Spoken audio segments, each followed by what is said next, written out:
Hello' গাইছ, মই এটা অন্য এটা মিনি ব্লগলৈ সকলোকে স্বাগতম জনাইছোঁ। আজি চাওক আমাৰ এই পথাৰত হাল বাই আছে আৰু আজি অকণমান মানে ইডৰাত বালে আমি মাছ ধৰিম। আপোনালোকে যদি মাছ কিমান ধৰিলেও কি কথা যদি চাব খুজিছে তেতিয়াহ'লে তলত লিংক দিয়া আছে লং ভিডিঅ'ত, তাত চাব পাৰিব। আৰু এতিয়া মই এনেই আপোনালোকক দেখাই দিব খুজিছোঁ কেনেকৈ আমাৰ খেতি চবেই জানেই আচলতে খেতিনো কেনেকৈ কৰে, কিন্তু হ'লেও খেতি কৰাটো নহয় মানে কেনেকৈ ট্ৰেক্টৰখন চলাই। মই ট্ৰেক্টৰ চাই মানে মই বহুত ভাল পাওঁ, সেইটো কাৰণে আপোনালোককো দেখাই দিছোঁ।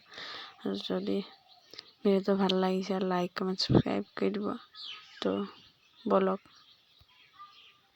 মই আজি মিনি ব্লগৰ জৰিয়তে কৈ দিছোঁ। আৰু এটা মোৰ চেনেল আছে ডিম্পল ভাওনা বুলি, আপোনালোকে সেইটো ডিছক্ৰিপশ্যনত লিংকটো দি দিম, সেইটো চেনেলটো আপোনালোকে ছাবস্ক্ৰাইব কৰি দিব। ভাওনা আৰু বিহু ভিডিঅ' দি থকা হয়, যদি আপোনালোকে চাব বিচাৰে তলতে লিংকটো দি থ'ম, আপোনালোকে ছাবস্ক্ৰাইব কৰি দিব। আৰু আজি ভিডিঅ'টো ইমানেই আছিলে, তো বাই বাই।